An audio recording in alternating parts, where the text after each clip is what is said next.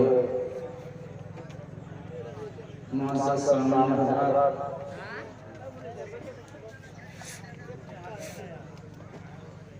एक साइड में बैठी हुई पर्दानशीं प्यारी माँ बहनों,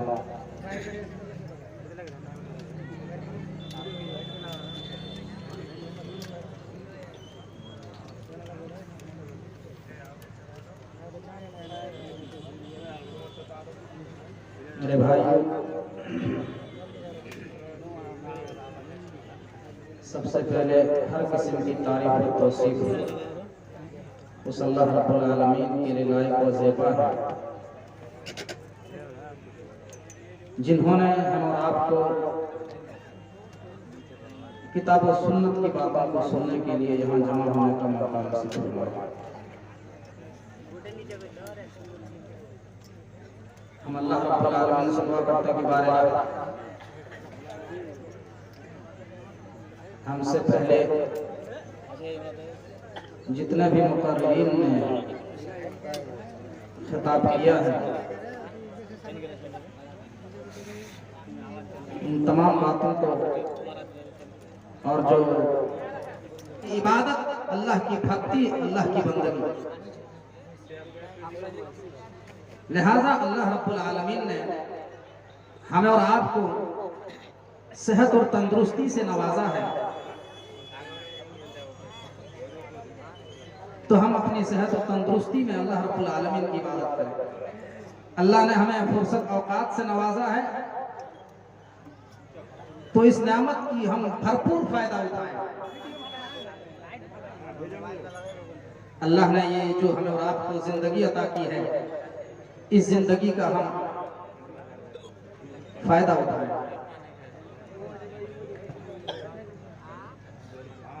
इसलिए अल्लाह के नबी जनाब मोहम्मद रसूलुल्लाह सल्लल्लाहु अलैहि वसल्लम ने एक आदमी को नसीहत करते हुए फरमाया, और अल्लाह के नबी ने 5 चीजों की वसीयत की, 5 चीजों के बारे में आपने नसीहत की।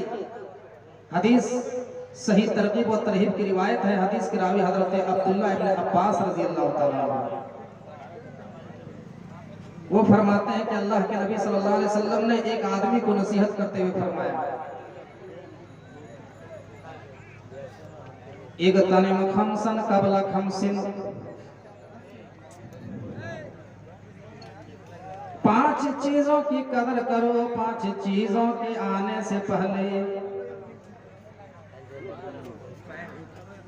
अल्लाह के नबी फरमाते हैं, ऐ लोगों 5 चीजों की कदर करो 5 चीजों के आने से पहले। नंबर 1, शबाबक कब्ल हरमिक, ऐ लोगों अपनी जवानी की कदर करो बुढ़ापे के आने से पहले। अभी तुम जवान हो, अभी तुम्हारे बदन के अंदर ताकत है, अभी तुम्हारे जिस्म के अंदर ताकत है, अभी तुम जो अमल कर सकते हो वो बुढ़ापे की उम्र में नहीं कर सकते हो।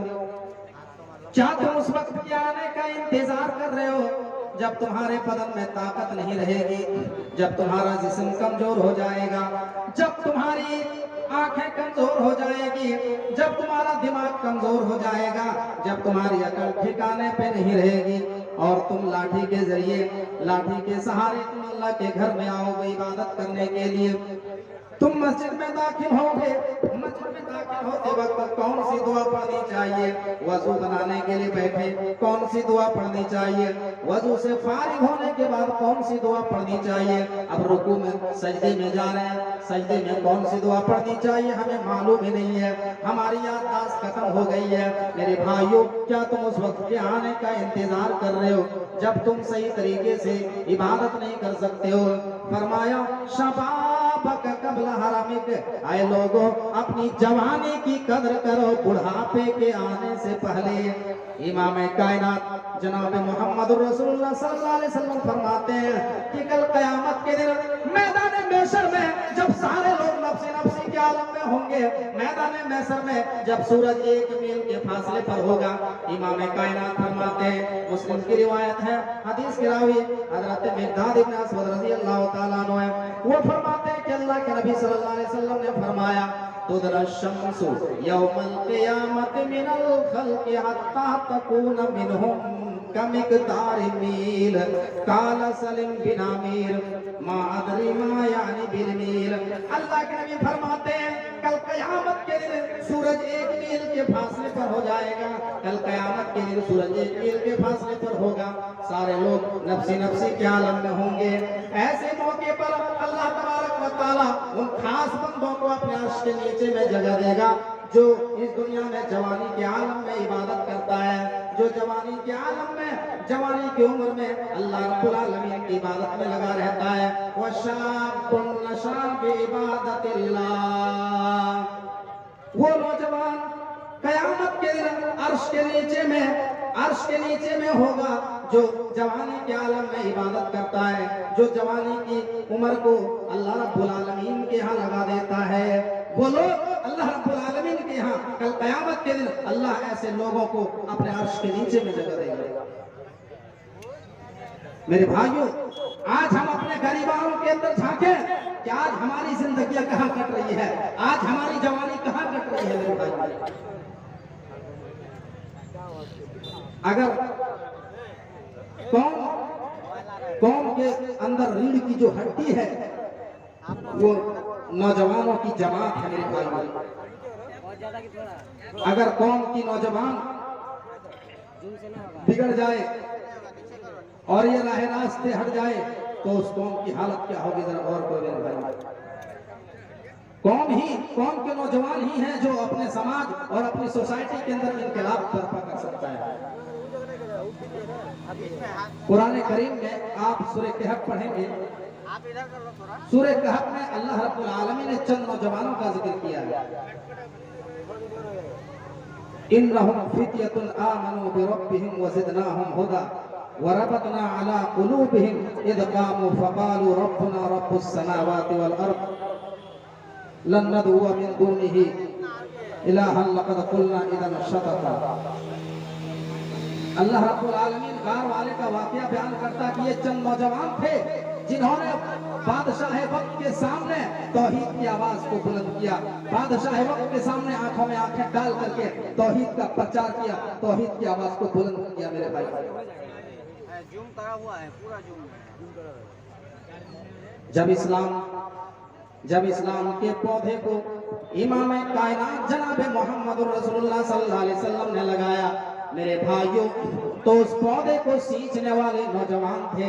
हजरत अली रजी अल्लाह ताला अन्हु नौजवान थे, हजरत उमर फारूक नौजवान थे, हजरत अबू बकर सिद्दीक रजी अल्लाह ताला अन्हु नौजवान थे, हजरत उस्मान गनी रजी अल्लाह ताला अन्हु नौजवान थे। इन्होंने इस्लाम के पौधे को सींचा, इस्लाम को तरक्की दी। मेरे भाइयों जरा गौर कीजिए, इस्लाम को अगर तरक्की दिया है तो नौजवानों ने तरक्की दिया है। तारीख की किताबों को आप पढ़िए, तारीख की आज हमारे मुल्क हिंदुस्तान में जो इस्लाम फैला है, हमारे मुल्क हिंदुस्तान में जो इस्लाम फैला है वो भी एक नौजवानों का बहुत बड़ा रोल रहा है। मोहम्मद बिन कासिम जो 17 साल की उम्र में जिन्होंने इस्लाम का डंका हिंदुस्तान के अंदर बजा दिया, मेरे भाइयों वो 17 साल के नौजवान थे।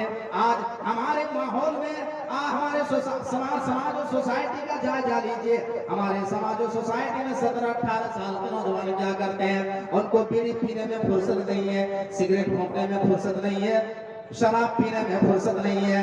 रात के 12 बजे रात तक और 1-1 बजे रात तक मैदान में बैठ करके गैर महरम लड़कियों से चैटिंग करने की फुर्सत नहीं है। मेरे भाइयों वो दीन को क्या प्रचार करेंगे, वो तौहीद की दावत लोगों में क्या फैलाएंगे। जरा गौर कीजिए मेरे भाइयों, इस्लाम जो दुनिया के कोने कोने में पहुंचा है तो नौजवानों का बहुत बड़ा रोल रहा है।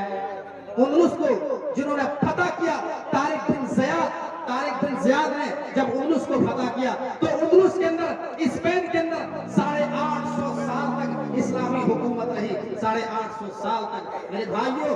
लेकिन जब वो अमल से दूर हो गए, जब कुरान और हदीस की दावत से दूर हो गए, जब उन्होंने अपनी पैदाइश के मकसद को नहीं समझा, तो आज मेरे भाइयों उन्नुस के अंदर ना इस्लाम है, ना वहाँ जो है मदरसे हैं, सारे जो है मदरसे खत्म हो गए, दीन वहां से मिट गया, इस्लाम मगलूब हो गया।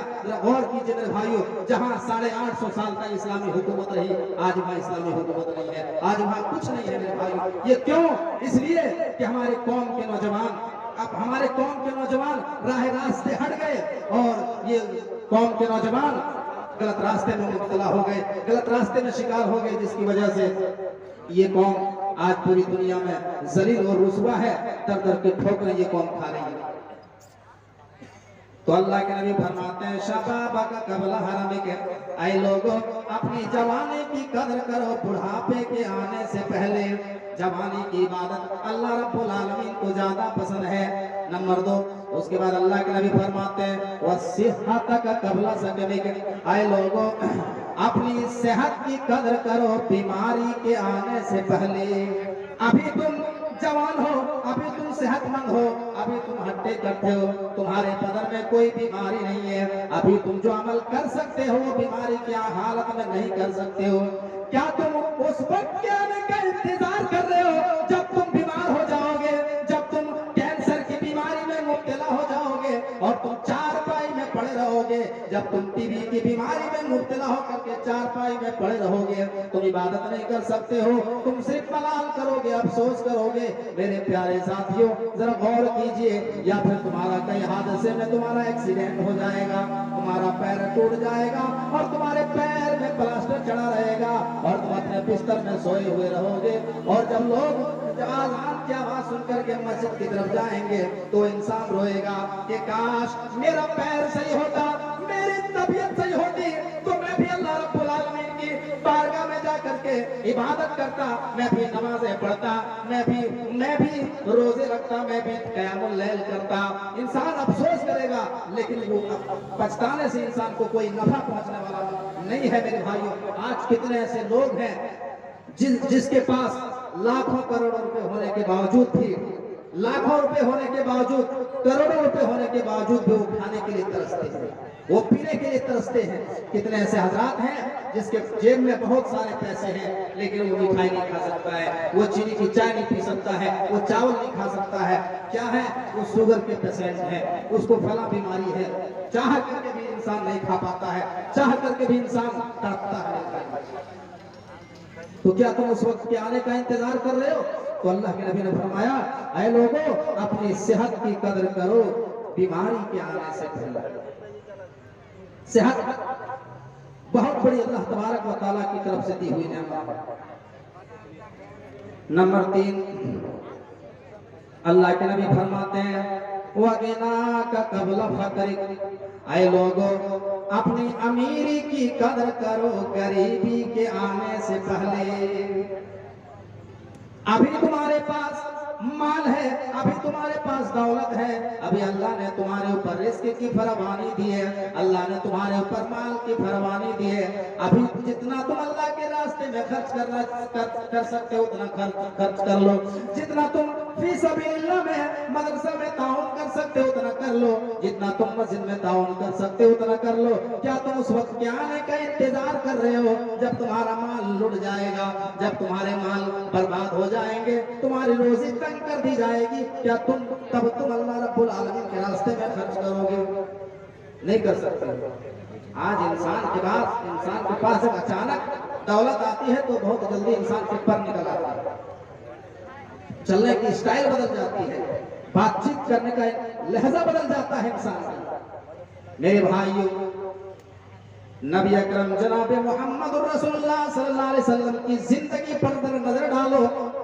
इमाम कायनात जनाब मोहम्मद रसूलुल्लाह की जब शादी हुई 25 साल की उम्र में किससे शादी हुई?